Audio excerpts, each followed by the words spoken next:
You know, I was thinking through some of my earlier days in ministry, just like many of you have, and I had this situation where I had these parents come to me one day.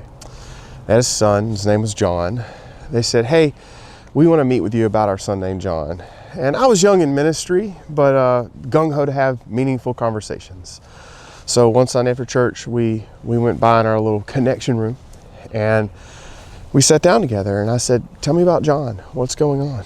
And they said, well, it's not really what's going on, we just don't understand something. And I said, well, tell me. And they said, well, it's his birthday, and we said we want to throw him a birthday party. His limit was $250, and we're trying to teach him about fiscal responsibility. And he just stopped him mid-conversation. He said, can I just get 100 pink ping pong balls?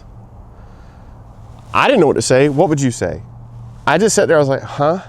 And his parents like, yeah, he said he wanted 100 pink ping pong balls.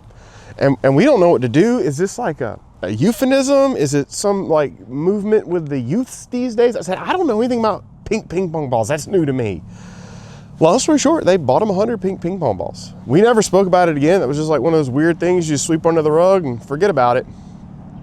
Well, time progressed on, and he went through high school ministry, and then it's time to graduate. And for graduation, his parents say, listen, we want to send you off somewhere, but we also want to get you a graduation gift. What can we get you?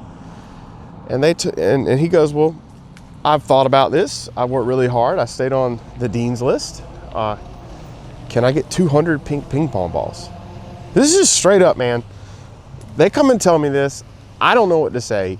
At this point, I'm reaching out to like my friend who's got degrees and other things than what I have. I'm like, is this like a condition? I don't know.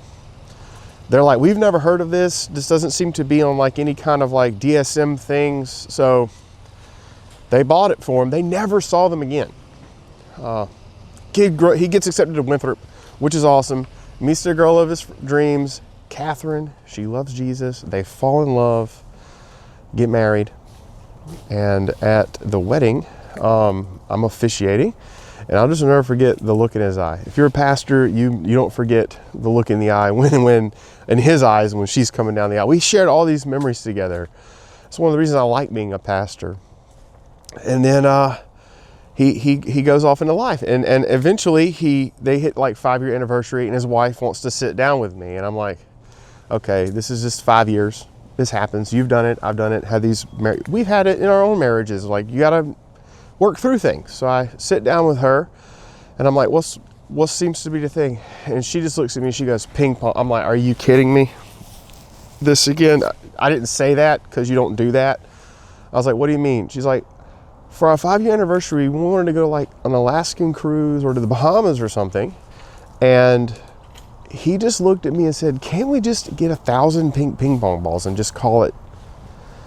And like, this was like a real thing. Like, we had to have marriage counseling, pink ping pong balls, not pink ping pong balls, whatever. Well, all that to say, they ended up splitting the difference. He got 500 pink ping pong balls. They went to like Savannah for the weekend, like a downgraded trip, which to me is a nice trip. But we never saw the pink ping pong balls again. So here's John. I've got like a 20-year relationship with this guy. There's this pink ping pong thing that keeps coming up. And we just brushed it under the rug, because at this point, I don't even care. I'm out of this conversation. Well, unfortunately, a few years later, John, he got sick. And it was the kind of sickness that you just hate to see as a family. You hate to see someone you love go through it, and knowing that there's a difficult road ahead and it doesn't have a good outcome. Finally, we got the call. I'll never forget the call. It was, he's in the hospital. We need to call the family in. And you know, it's an honor when you're in a pastor to get called in with the family. Some pastors get nervous. I think that's healthy, but it's an honor. So I get called in. They meet me in the lobby. They're telling me everything. And then his mom and dad and wife said, listen, Pastor Delmar, we want you here. We want you to pray over him. We're going to talk about the future and what that is, and it may not look like for him and us and our family, but we need you to do something. Can you ask him about the pink ping pong balls? I'm like, you want me here for this? They put me, you've been put in that situation, all right? No, probably not. Anyways, I'm beside his bed. It's bad, like he's slipping in and out. I talked to him, we went over it, we smiled and shared some memories. And I finally had to just say, John, listen, man, this is really awkward.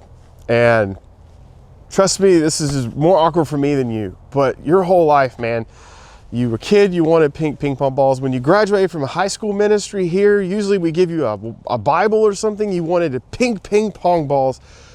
First of all, I would like to know why. And then second of all, by my best guess, you probably got like 30,000 of them. Where are they? And I'll never forget, he looks up at me, straight into my eyes. He said, Pastor Delmar, I thought you never asked. And the reason I wanted those pink ping pong balls, and then he died. Hey, listen. Don't miss your opportunity to go to Practically Pastoring Conference this February. Sign up at practicallypastoring.com. See you there. We will not talk about ping pong balls.